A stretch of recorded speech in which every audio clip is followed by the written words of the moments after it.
All right, so this next kit coming up is an absolute must for all of you 90s kids out there who are creating your old Gundam Wing dioramas or whatever it is you guys are working on. This kit is a must get, and it is of course the Leo. You can't have a collection without the Leo.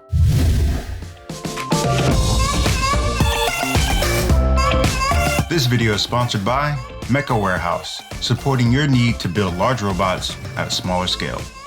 So what is going on, Gunpla fam? Welcome back to the channel. Hope everybody's doing great. Of course, if this is your first time here at Gunpla University and you're into all things Gundam, you are in the right place. So go ahead and hit that subscribe button, hit that like button, and stick around because we got lots of great things going on around the channel. But in today's video, we're kind of continuing that whole Gundam Wing trend, and I've been really killing all these Gundam Wing kits here for a little bit, guys. And I think that's gonna go on for a little while. So, you know, I'm gonna try to stick some other kits in there as well, just here and there, just so we don't get like a Gundam Wing overload, but lots of Gundam Wing stuff going on right now on the channel. So yeah, guys, today we're checking out the Leo, and I don't know what it is about the Leo. The Leo is just a sexy suit for some reason. I don't know what it is. It's like, it's a miniature Tallgeese, which of course the Tallgeese is sexy. The Tallgeese has always been a sexy suit, right? For a lot of us here in the West, it's probably the first grunt suit that we ever saw. Super excited for this kit, and this was actually a blast to build. So Bandai, if you're listening, I really wish you guys would go through and make us a 1/100 Leo, please. Or even if it's not a master grade, you can make us a Re 100. That's the whole point of Re 100s, right? So you guys don't have to spend the R&D. You've already got the shell for the Tallgeese. Go ahead and give us that 1/100 scale Leo. I would love that. So if you're listening, Bandai, Bluefin, whoever, Leo, please. So without further ado, guys, let's go ahead and jump into the box of the Leo, which I'm really digging this box. But here we are. Here is our box of the Leo. So we've got a nice Leo here prominently featured on the front. And as you can see here, we've got like an army of Leos going on in the background. I really like how they've got, I think this is the Alliance flag back there, that they're flying back there. But you can see we pretty much have all of the same type of Leo. This is the ground type Leo, obviously. And, you know, throughout the series, we've seen a couple of different variations of the ground type Leo, none of which we really see here. The only variation that I see on this cover art is this one looks like it has a big old cannon as opposed to the regular rifle that we see here with this Leo. But I really do, I enjoy this, this box art. I think it looks good. It looks like this Leo is standing like on top of like a destroyed tank or something here, because you can see like there's some, this is obviously some type of metal something that it's standing over. It's not just rocks, but something metal, maybe like a tank or something. But yeah, that's what we have on the front of the box. Let's move on to the side. So looking at the side here of the Leo, so the first thing that we see here are some of the weapons. So it looks like we get a rifle, a shield, and 2 beam sabers. So following the weapons, we get a nice back and front shot of the Leo, and here's trying to show us some of the articulation in the shield. So if you've built any of the Tallgeese, you'll know that the Tallgeese shield kind of sits like on a little rotating ball joint here on the side. This does something very similar to that. So moving on to the next section here, it looks like it's just showing us some different features. One thing that is kind of puzzling to me is right here, it says all 6 colors of the mobile suit can be recreated with colored parts. I'm not exactly sure what it's talking about there.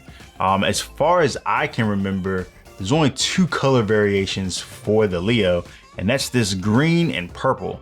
So if you guys know what it's talking about with that right there, leave me a comment down below if you guys know what it's talking about, because I have no idea what it's talking about right there. Anyways, moving on, so then it shows us some of the joints for the knees, and I actually really did enjoy how this knee goes together, which is very nice. So in the last section here, it's kind of showing us about how the parts of this Leo are actually laid out in the runners a little bit differently than we're normally used to seeing inside of Gunpla runners, I would say.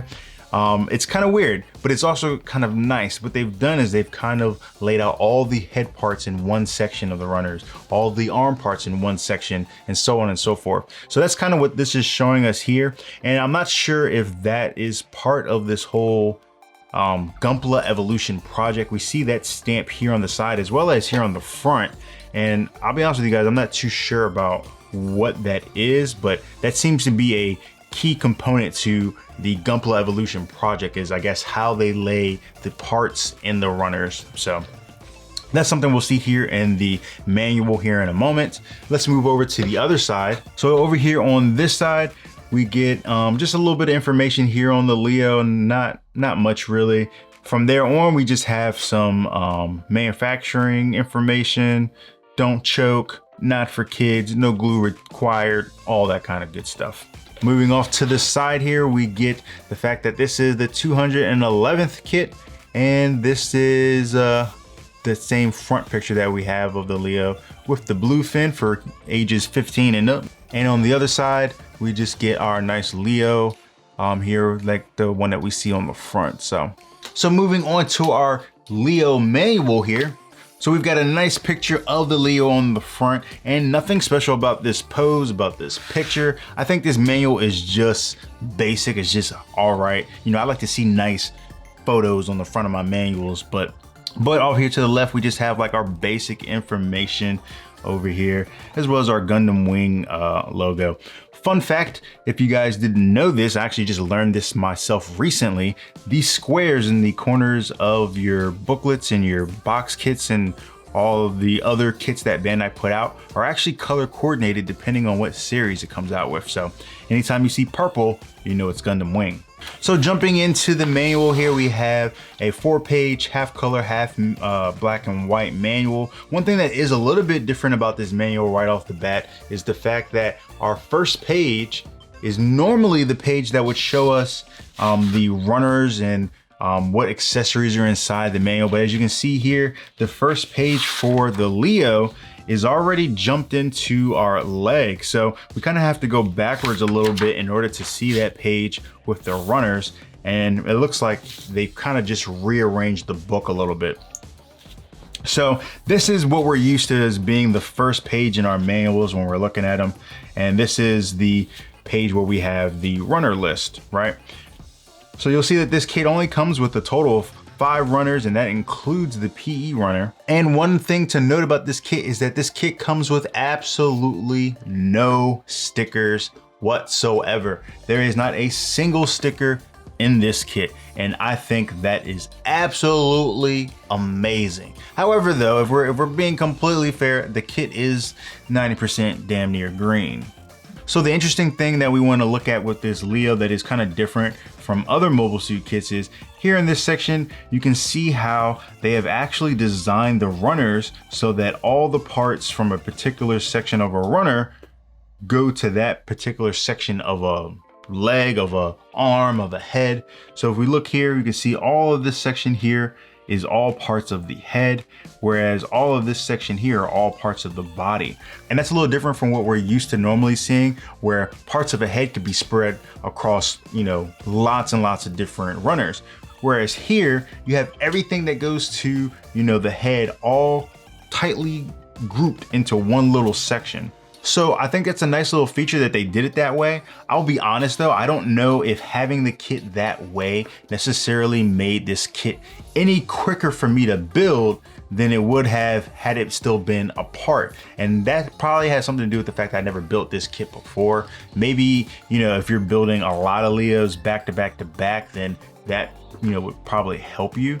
But I think it would be much harder for Bandai to keep that type of like layout for all of their kits, you know, blown out, you know, extrapolated across all the different variation of kits that they have. But it's a nice little feature in here. And like I said, if you're building lots of Leos, then I think that would definitely probably help, because you just have that muscle memory, you know, and you could probably bang a bunch of these out. So our next color page is actually our first building page, as you can see here. So we start on this page, which is also a little bit different because we're not used to starting on a color page. But You start here for your actual assembly of your kit and move on through all of your black and white pages. If we wrap around all the way to the back, we get the last page of this kit, which this time is now our info page. And on our info page, we do get a nice little section full of information on the Toggies, because the Toggies is the predecessor of this, and on our Leo, as well as a couple of little excerpts for the beam saber, the shield, and the rifle. And our last little section here is your color guide. And of course we have this here in case you intend to paint this guy. You've got your guide on how to go about painting this guy. So that's definitely something that I'll be taking a look at, because I most definitely am going to be painting this guy. So look out for that. So here we go. Here is our Leo all snapped together, looking good. And I gotta say, the one thing I really love about this Leo is the fact that this thing kind of just already snapped together right out of the box. Really inspires the old school like visuals that I can think back to of Gundam Wing. It looks just like how those Leos looked in Gundam Wing. So the proportions I think on this thing are really good and it just looks great. But here we go. Here is our Leo, and I will say the only problem that I had with this Leo is that on one of the legs, the poly caps are kind of loose. So the way that I fixed that is just by adding a little bit of fingernail polish, and that tightened it right up. But other than that, I think that the proportions of this thing are really great. It looks awesome and it just feels good in your hands. This feels like a really solid kit. And this was a very easy kit to put together. The Leo is only a couple of runners. I mean, you could probably knock 20 of these out in, you know, very, very short amount of time if you want to have a nice Leo army.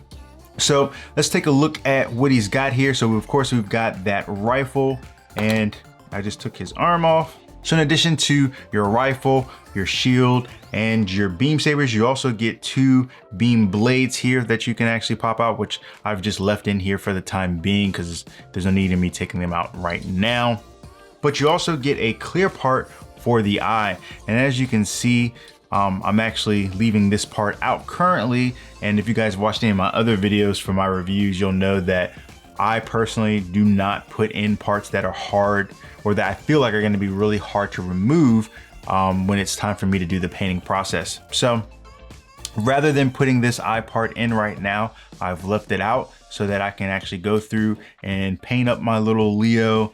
And then once he's all done up really well, I'll go back and apply all of these parts. So one of the really great things about this Leo is they do give you the optional parts to take off the shield section of the arm and actually replace it with just a regular armored section. So that way you can have 2 armored sections, or potentially if you wanted to, you could even flip this over and put the shield on the other side.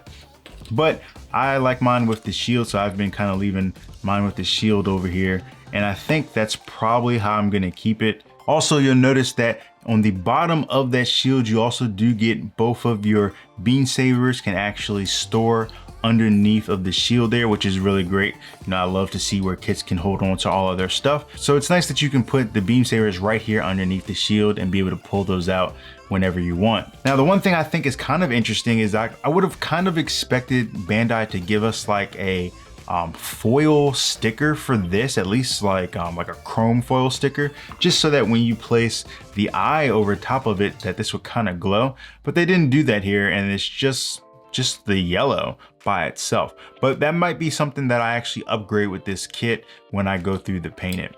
Now, I'm not the guy to normally go into motion. It's just not really my thing, but I will show you guys some of this incredible motion that this kit has in its knees. Got this double jointed knee here. And I mean, this thing is flexible. You know, for a knee, for a high grade knee, that's pretty good. That's bent all the way back. Pretty good right there. I can't really say the same for the rest of the kit as far as flexibility.